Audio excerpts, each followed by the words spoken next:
Hi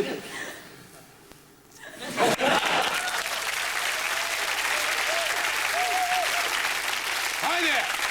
My name is Penn, my partner Teller. We are Penn and Teller, and as you know, we are Americans. And we would like to perform the most American magic trick ever invented, the bullet catch. It's psychotic, loud, and very dangerous. The perfect American trick. You get a bullet signed by a member of the audience, and you shoot it into the magician's mouth. But before you get too excited about us doing this trick, we can't use the guns.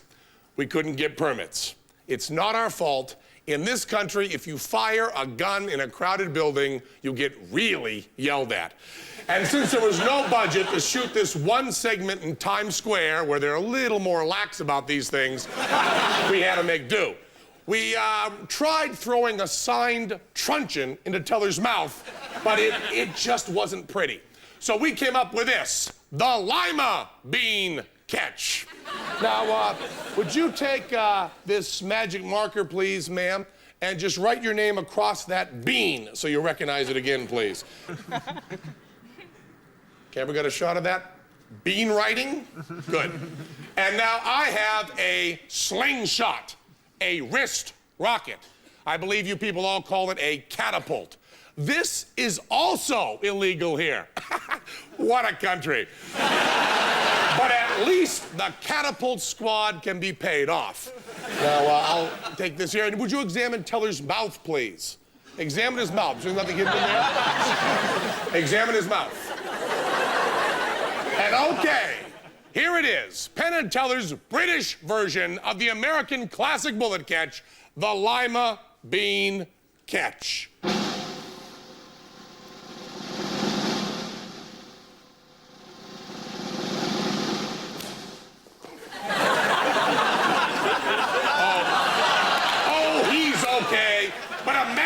Trick with a hollow tip 9mm slug, huh? Now that would be entertaining. Hold your hand out. Don't be a crybaby. Hold your hand out. Hold your hand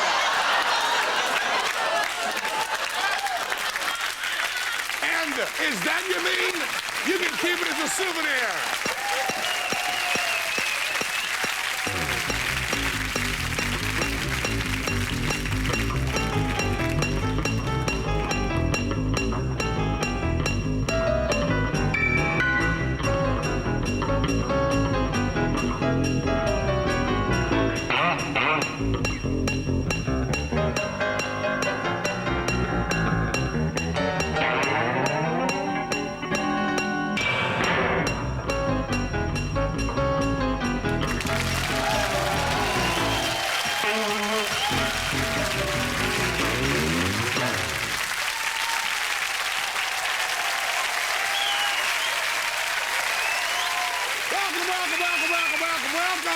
Great balls of fire. Welcome to the unpleasant world of Penn and Teller. Later in the show, we'll be teaching you a surefire tip for dating. And in a world exclusive, Teller and I will be taking you behind the scenes at the Magic Circle with our very special guest, Mr. Christopher Reeve. Christopher Reeve. But first, we're going to do a bit of performance art called The Domestication of Animals, about how the animals that live among us, you know, farm animals and pets and so on, come to be under our control, come to be domesticated. Actually, it's a performance art period piece, and it takes place in the latter part of the Pleistocene epoch, which is after the last ice age, and the time considered by most experts to have been the dawn of man.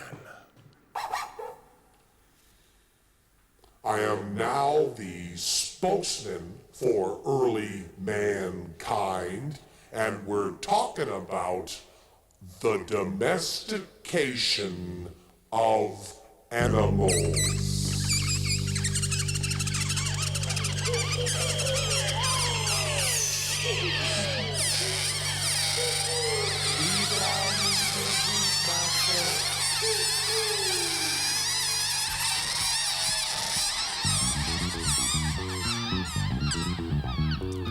Okay, this is the way I got it figured. We're gonna take over this planet, what with our opposable thumb and our ability to perceive our own mortality. And when we do, we will no longer forage for food.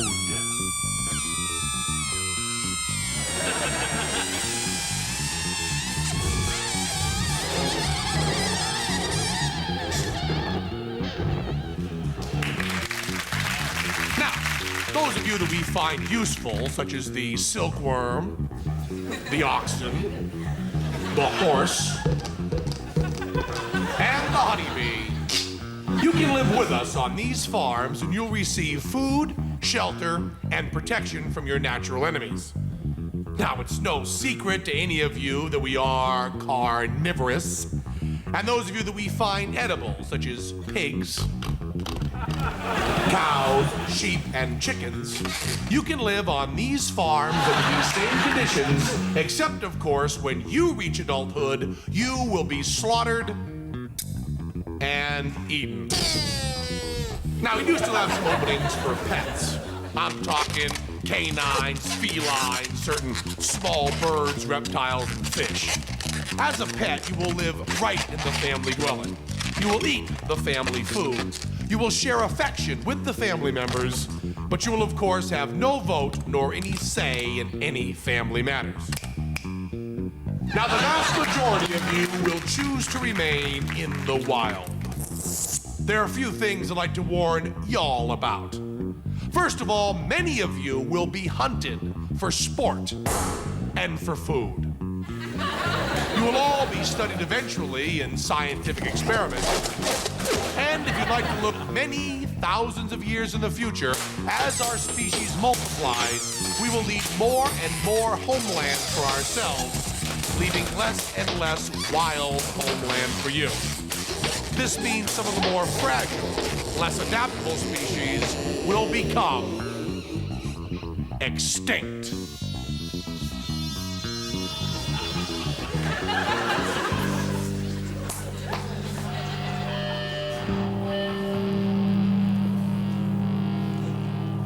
So, all things considered, if I were in your position, I would opt for domestication.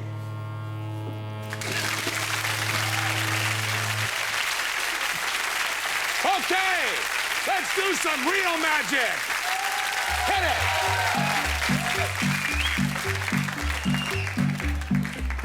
We're happy now, like Ali Bongos from hell.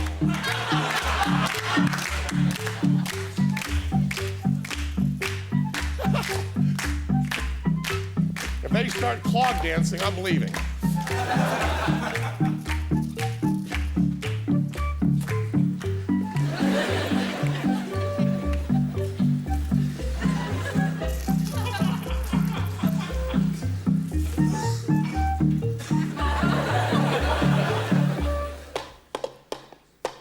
The cups and balls.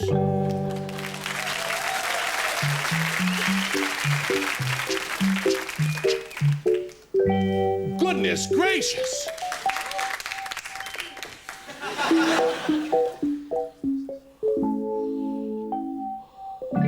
Imagine my surprise.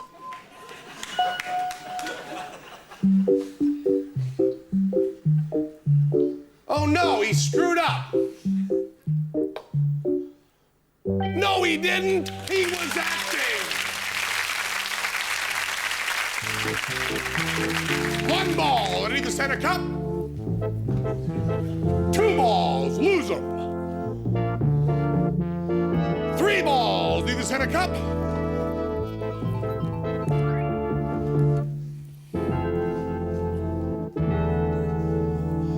And a citrus fruit.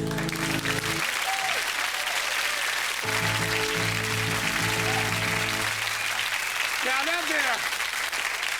that there is the cups and balls. It is literally the oldest trick in all of magic. And we did it just like Paul Daniels and all the other Magic Circle members would do it if they could still skip.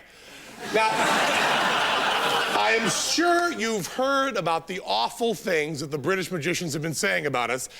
And We'd hate to let them down in our last show.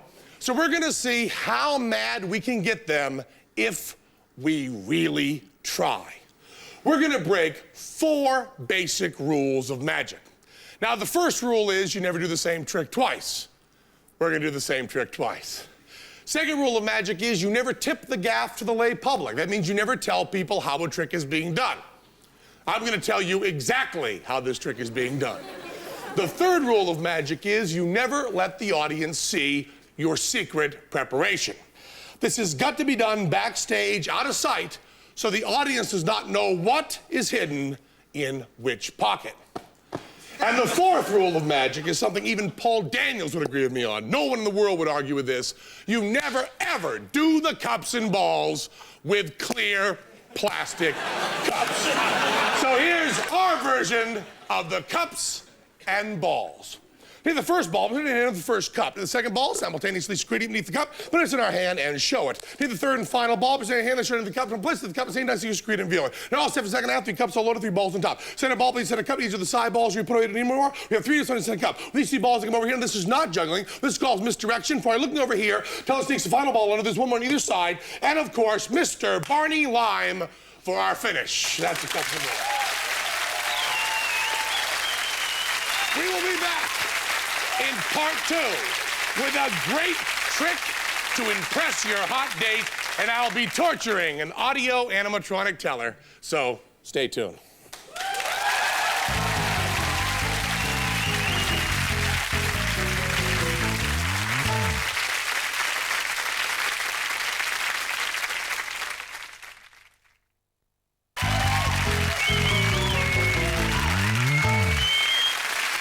Welcome back to the unpleasant world of Penn and Teller. And here's a trick that you can do on a date. We picked this woman out of the audience. What's your name, ma'am? Carrie. Carrie, right up here, Carrie. We're just on a date. Come on. And we've been, this is our first night out, and you are sitting right over there. And I am sitting here, and we're just kind of talking and dating away, and we'll just take it from, of course I met Keanu Reeves. Yeah, I coached him on his accent for Dracula. That was me that did that. So, did you happen to see Twin Peaks? Any of the Twin Peaks stuff with Sheryl Lynn Fenn? Well, Sheryl Lynn Fenn in this does this really incredibly skillful, sexy thing where she ties a cherry stem with her tongue. She's digging me. Now, I happen to be very, very good at this skill. Why don't you just have that cherry there? There you go. Now, you watch this, Carrie, come on.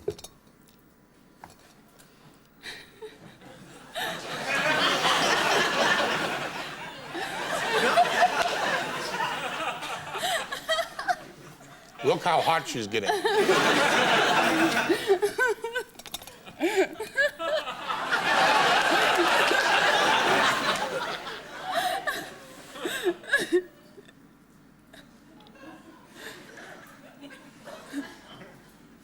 Take it. It's fine. Hold it up to the camera there. Now, see?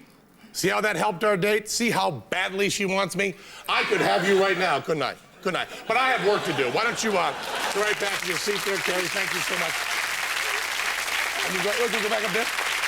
Now, this trick could not be easier, and it's very, very impressive. All I did was before or during the date, I went to make a phone call. I borrowed or took a cherry stem from the barkeeper and just with my fingers tied it in a knot, and then I hit it right in my lower lip like this, just like that. Now, with it down there, you can do anything. You can talk, you can eat, you can date, damn it. And you just have it there, and then when the conversation turns to oral skills, and it will, you just take the cherry, pluck the cherry stem, put it in your mouth, and then all you gotta do is switch those two in your mouth, but the rest of it is just acting. And to show how easy it is, we've set up 2 couples in the audience. So imagine you've just plucked the cherry, and look in her eyes, okay? And don't think about the cherry stem switching. Think hot, nasty, dirty thoughts. Just look how this is working. Okay, now very slowly bring it around. And when she does, just give her fingers a little kiss. How you doing over here?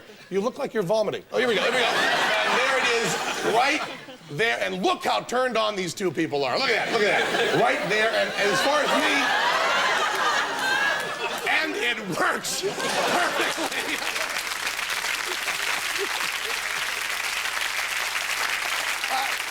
Want to try that again, Terry? The ending we didn't have right. We have done a major breakthrough in magic technology. We have built a perfect audio animatronic figure of Teller. Now, the real Teller is operating the figure from right over there. Now, even when you know how this trick is done, it's still pretty powerful.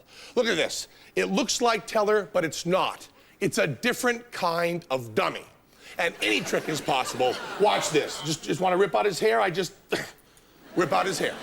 No palming, no special effects. I just pull it out and then someone will put it in again backstage. With this dummy, everything is easy. No special effect on this. If I want to hit him, I just hit him. Nice flinch, Teller. Nice flinch. Now, the next model will walk around, but balance is still a pretty big problem right now, so all the tricks we're doing right away have to be done lying down. But watch this. We build it in. Go ahead, Teller. Hit it. Hi, folks. How are you enjoying the show? It doesn't sound very good, but we're not going to use it much anyways. Okay, here's just a simple trick you haven't seen before. This is a pretty nice one. Teller, do the tongue thing. There we go.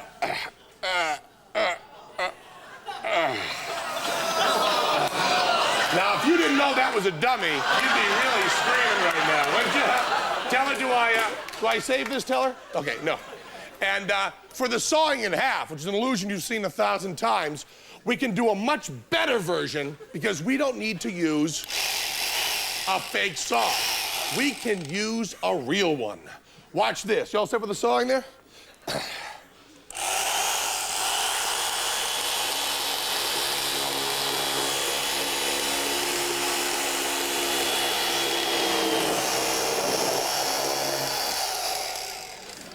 Geez, Teller, that's a little deeper. It's much less good than I thought it would be. Let me just give it a try here.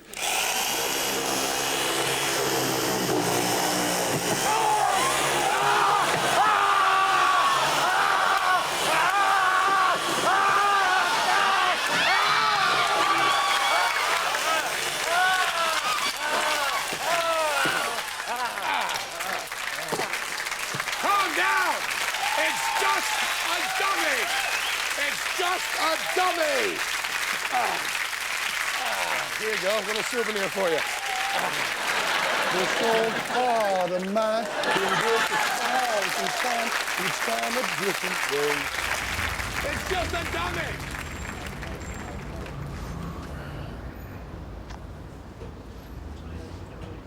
Hey. Hey, guys. Well, how you doing? Hi. Oh, Good to boy, see this you, is man. great. This is great. I'm such a big fan. This is amazing. Thanks. I mean, really, Likewise. well, thank you. For you guys to meet me here in London, outside the magic circle, I mean, this is really quite an honor. Well, I love magic. It's a funny place to pick because we're not as welcome as we once were here at the Magic Why Circle. not? Well, on some of the shows, we've taught people a few magic tricks, and they're not too keen on that. You teach people how to do tricks? Well, Would you teach me one? You know what I love? I love close-up magic. Sleight of hand, you know? Yeah, Can you teach me some of that? You're talking years of study and Years and of practice for a little trick? Oh, come sure. on. There must be some Would you recommend a book? No, I haven't got time to read a book. I want to learn something now. I mean, there must be some short... Yeah, how about that? Yeah, but Teach you every that- magician does that. That's all that. No. It just got to be a shortcut, some secret that you can teach me. What do you want to learn? I want to make something disappear, like a handkerchief. Oh, That'd be great. That's a hard one. How How hard can it be? It's hard. Well, listen, come on, guys. Hey, we're all Americans. We're over here together. We're strangers in a foreign land. I mean, we got to hang together. Can't we share a little magic, please? Come on, for Bruce Springsteen. For Lou Reed. Well, you had to do the I gotcha. American Lou I Reed. gotcha. Huh? For Lou Reed. Yeah, Come on. You're going to show me how to make something disappear. Let's I love do it. This is great. Just hang back a little bit. Okay. set. That's a secret knock. Just come right up here. Be cool. All right. I just hope we don't get caught. Right in here. Wow, it's a little different than I expected. Yeah, it's not just secrets and tricks. It's really unpleasant, Chris. It's not too late to turn back. We'll just go out. We This can isn't forget unpleasant. No, this is fascinating.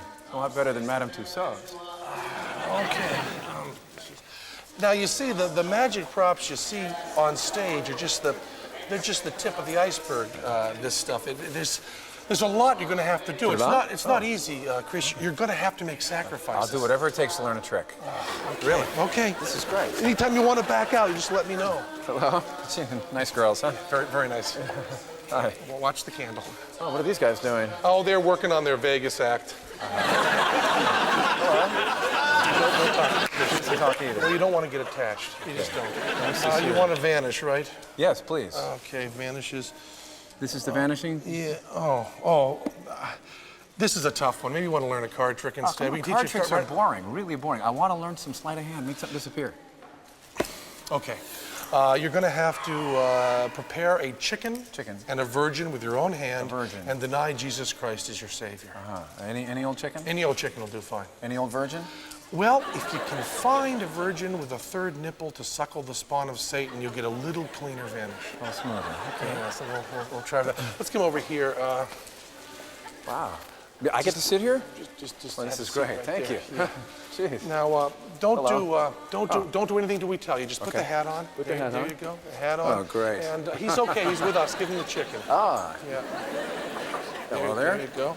And there's your dagger. Are you right or left-handed? I'm right-handed. Okay, use the left hand. Use the Okay. left hand. Yeah, Just one clean shot? Okay, here we go. No, ho! Don't do anything yet. Wait till we tell you, and the camera's still. We've already shown you much too much. We just can't go any further. Here's what we'll do. We'll just cut tape now, and when we come back, Christopher Reeve will show you a real magic trick. Can I kill the chicken? No, we gotta strip naked because we're your sponsors. Oh, okay. So we got our clothes off the table. Can I kill the chicken now? No, Sue, stop the damn camera. We'll be with you in a second, Chris. I mean, I dropped it and caught it. That was awesome. I was underneath. So what do I do now? Just do the trick. You think I'm ready? Yeah, vanish something. It tells you a little hanky here. All right. Just do that. All right. I see what you guys do. You stick it in here, right? Yeah, sure. Any way you want to do it.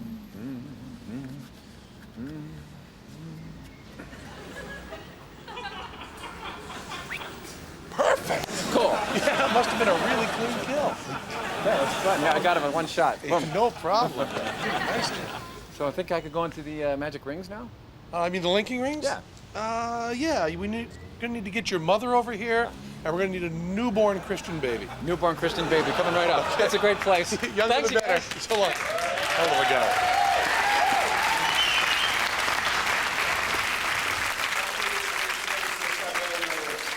At the end of each one of the previous shows, we have sworn that we are using no camera tricks to accomplish our effects.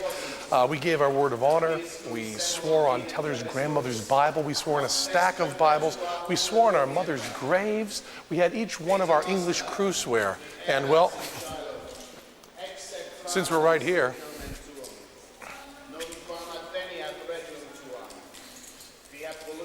we, Penn and Teller, swear to Beelzebub that we have never and will never use camera tricks to accomplish our television magic.